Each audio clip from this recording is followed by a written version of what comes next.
Welcome back to Courtroom Dharma. Today's hearing gets tense, fast.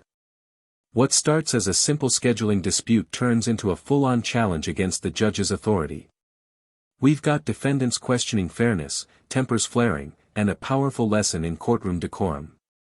Stick around, because this case takes a wild turn from confrontation to redemption. And trust me, you'll want to see how this one ends. 3 p.m. Does that work for all parties? We'll make it work here. With what, Judge?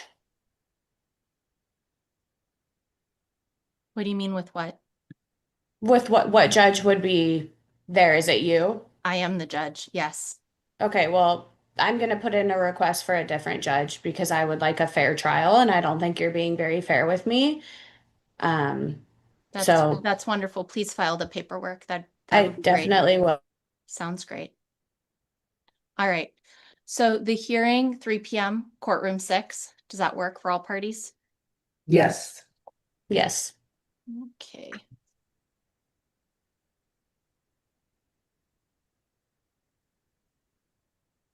All right, let's get that in the system.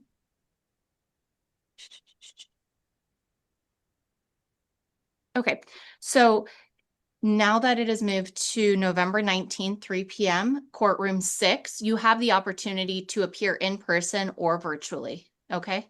So if you do not want to be there in person, you do not have to. It's the same login information.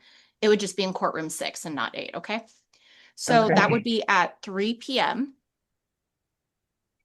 And let me look up the dates and give you the new drop-off date. So Rodman Realty, we do have all your exhibits that have been submitted.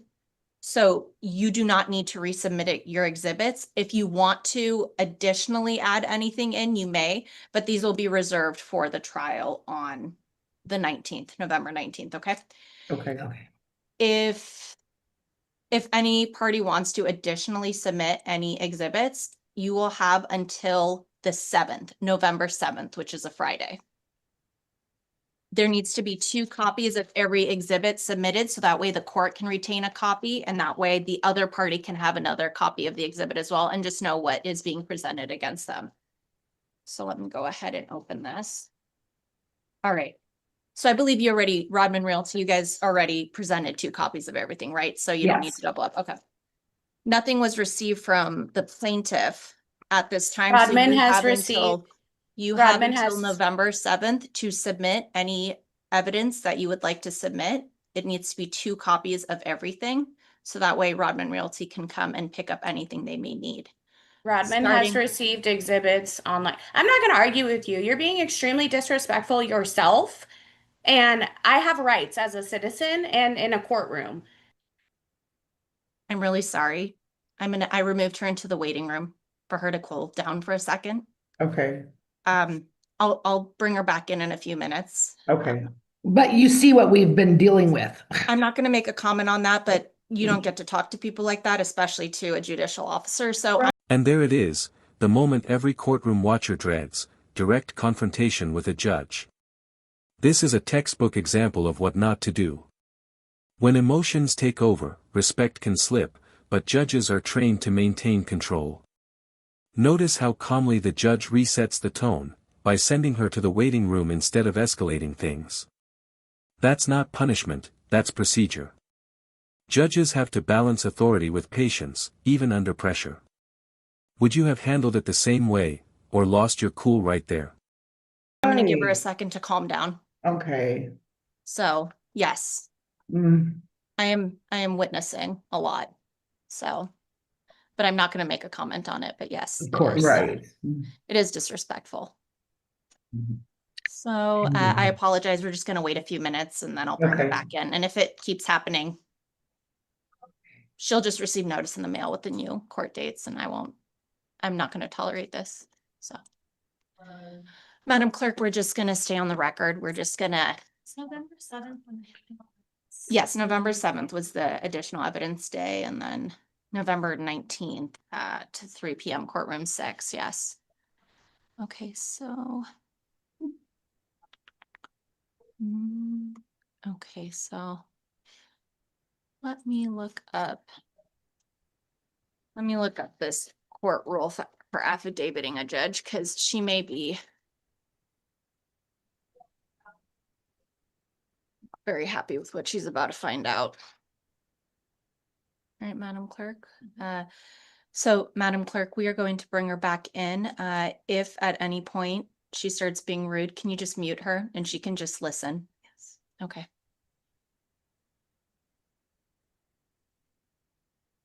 All right, so we are continuing on with this setting of dates.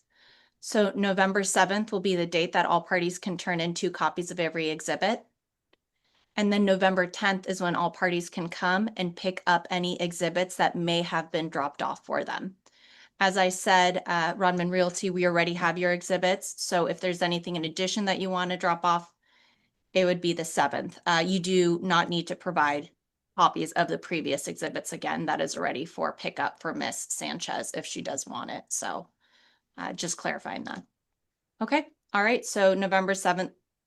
Okay. Well, there we go. So,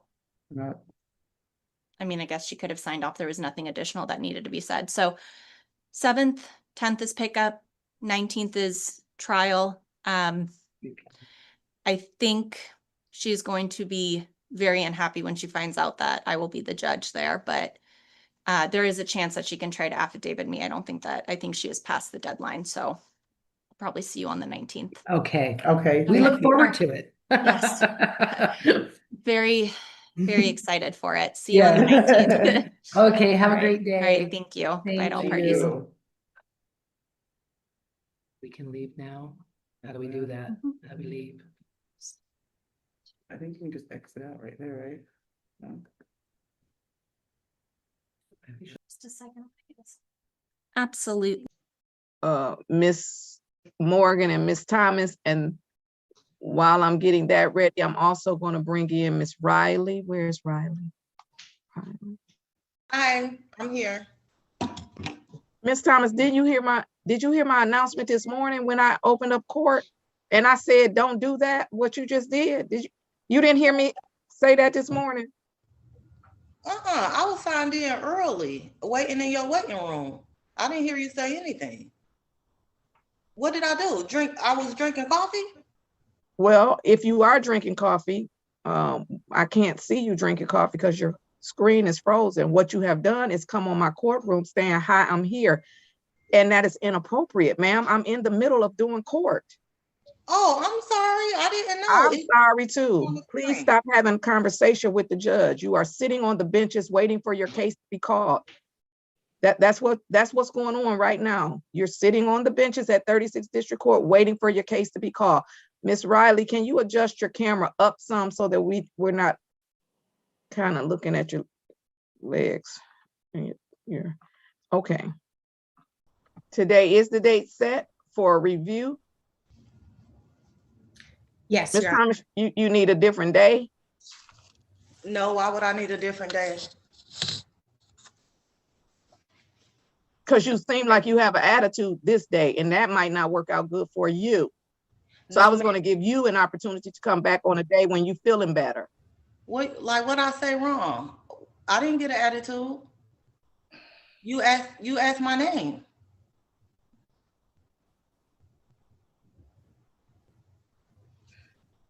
Your Honor, if I may, I don't know what the situation is, but my client did indicate to me earlier she thought you called her because her last name is hyphenated, Thomas Riley. She thought you were calling her name. She apologizes and she would like to move forward today, Your Honor. Thank you. What I know is that Ms. Thomas knows that she's talking to me. I have this big seal behind my head. Have on a black robe. Plus, she's talking to me as if she knows who she's talking to, meaning she knows that she's talking to the judge. I'm not sure if she's watched some other Zoom courts and if she's watched TV and they just talk random and loose and as if I'm one of her friends. I don't know if that's how she thinks she's supposed to come to court and talk. But let me just say this, Ms. Thomas, don't talk to me like that. You said you don't know what you did wrong. You talking to me like I'm one of your friends. You're talking to me as if I'm not the judge. You're talking to me as if I'm just some random person that you're meeting at the mall. And I am not. So don't talk to me that way. If you thought I called your name, the appropriate thing to say is, well, Your Honor, I apologize. I wasn't trying to be disrespectful, but I thought you called my name. That's how you talk to me. You don't talk to me and say, well, what'd I do wrong? I mean, I ain't do nothing. I thought you called my name. Who you talking to? Because I can talk like that too. I can.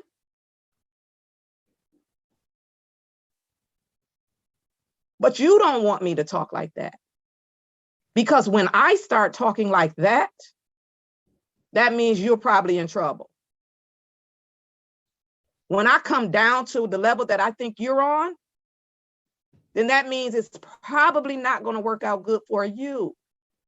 So you want me to keep talking like this. Because if I start talking like this,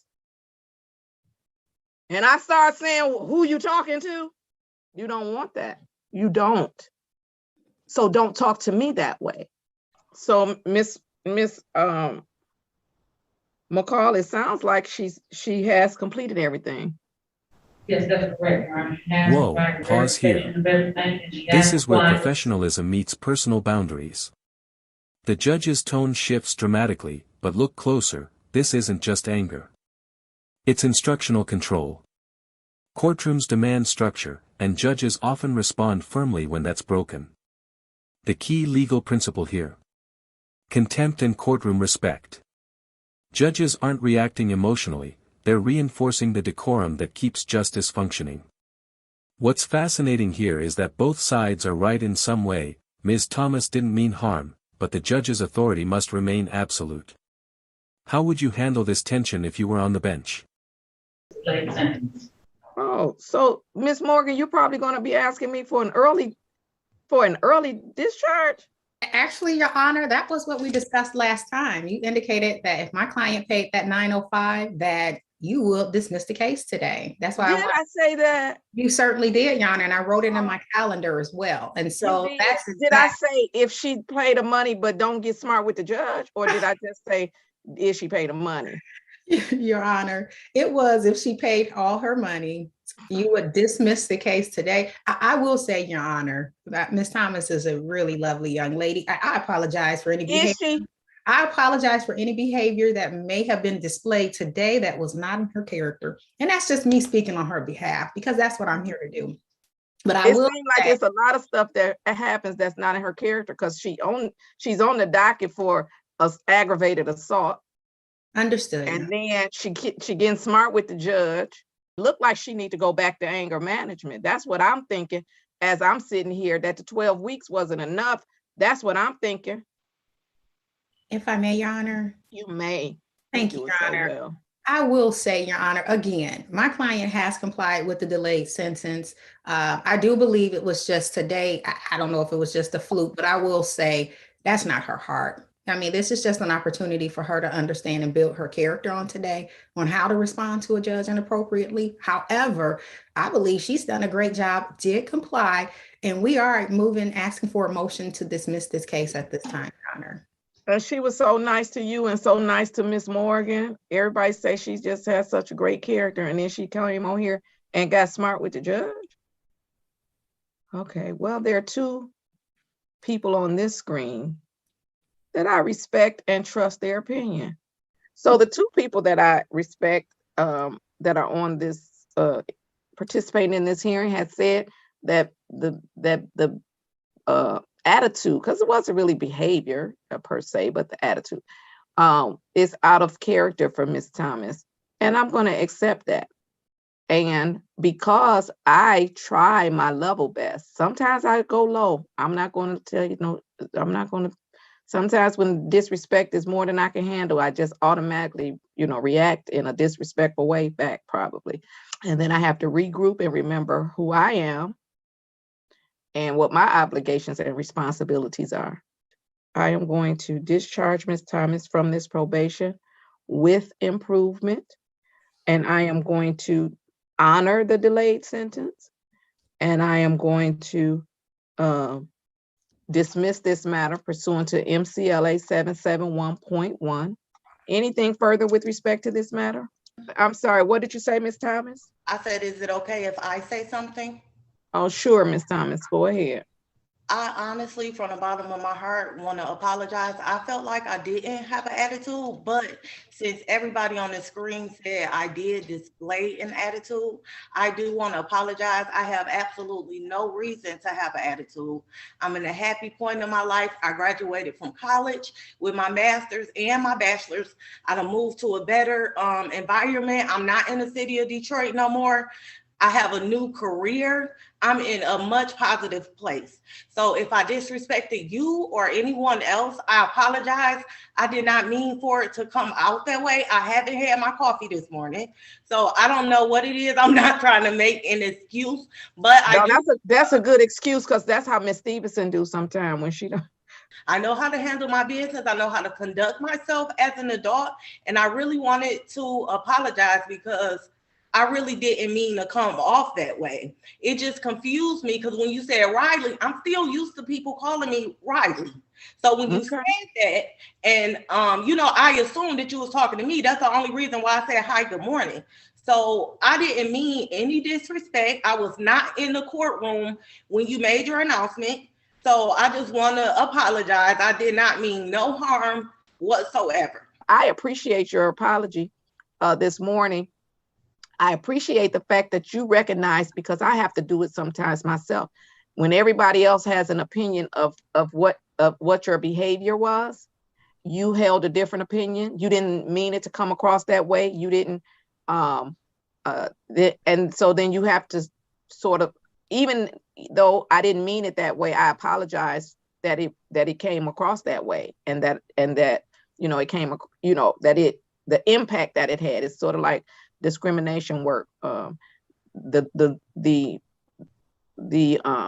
the law or the policy has a disparate impact on people, you didn't intend it to be this way, but when you implement it, it has a impact against some protected minority group, then you have to change the policy. So that's kind of how we have to do with our behavior. But I appreciate your apology this morning and your statements, and congratulations to you on those life changes that you have just stated to the court. Congratulations on getting your bachelor's degree. Congratulations on getting your master's degree. Congratulations on making changes and utilizing whatever strength you had to utilize to get out of whatever situation that was toxic or not healthy for you. That takes a lot of work in and of itself. So congratulations on those things. And perhaps that is the person that Ms. Morgan and Ms. McCall was speaking about this morning, that person who was able to overcome those obstacles. And so I'm glad I got to meet her this morning. Good luck to you. We are dismissing your case. This conviction will no longer appear on your record as a conviction. So as of today, you are free to say that you were not convicted of this aggravated assault, which is a great thing, because Ms. Thomas, I don't know what else is on your criminal history right now, but something like an aggravated assault and the changes that you have indicated that you've made with your life, something like an aggravated assault could stop you from doing some of the simplest. What a turnaround. This hearing started with tension, accusations, and frustration, but ended with accountability, growth, and grace.